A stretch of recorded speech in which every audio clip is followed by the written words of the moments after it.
For this screencast, I'll be using Library Thing. I haven't used this before attempting this screencast. I found it very similar in some ways to Goodreads. The whole purpose is a little different, but for cataloging books, it works very similarly. For specific libraries, this application could be used a lot in smaller libraries. For example, libraries that don't necessarily have the funds to pay to use a larger library cataloging item like Circe, or there are a couple others, could use Library Thing because it's a very small yearly fee for even the pro version. So it's affordable for any library. It can also be used for individuals who want just a list of what books they have. Especially if they have a larger library, and this system can be used for more than just books. You can use it for audiobooks, for anything really. So this, for using it in smaller libraries, it can be used for any library, like a smaller public library or academic library or church library. And now I'm going to start the tutorial.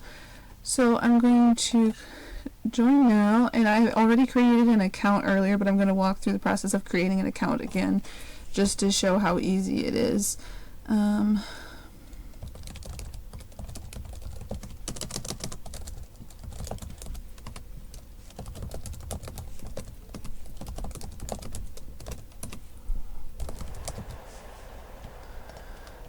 Okay, and I'm going to create it for an organization because that's what a library would be doing. It wouldn't be creating it for an individual. This system is very easy to use. It's very self-explanatory, very just follow the prompts and you've got it. Okay, now I thought this was interesting. Instead of just having a CAPTCHA or anything, it's a book cover that you choose the author from. So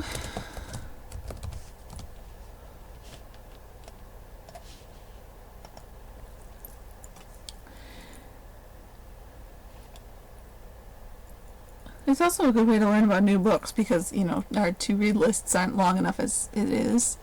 Okay, I'm going to skip this for now. If I was an organization, I could connect these, but I'm just not going to do that today.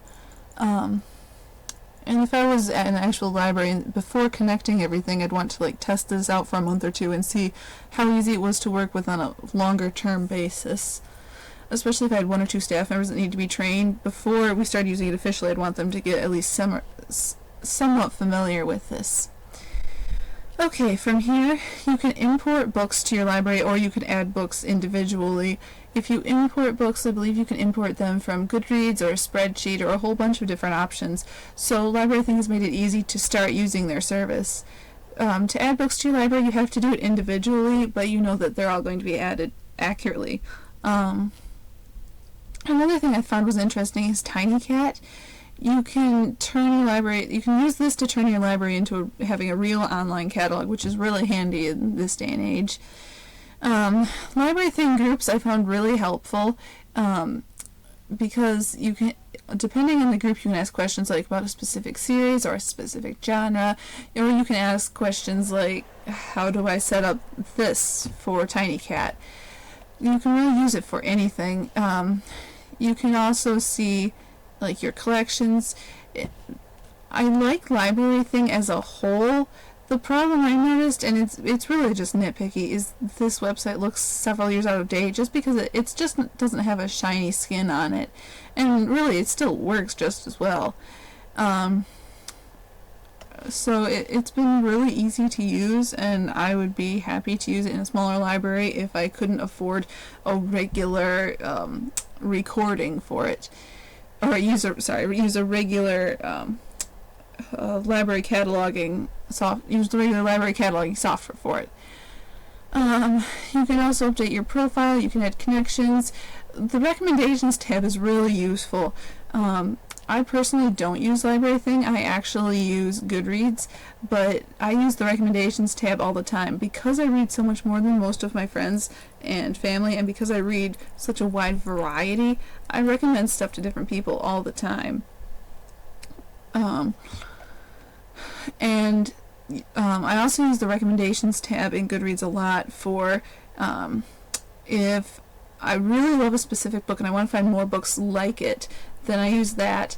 I could also see either Library Thing recommendations or Goodreads recommendations working for a Reader's Advisory type system. I don't currently work in Reader's Advisory, so I haven't had a chance to use it, but yeah, I would definitely use it for that. So overall, Library Thing looks like a great system. I would be happy to use it if I needed it for any library. It's intended for smaller libraries, definitely, though it's not something that even a slightly larger library will use.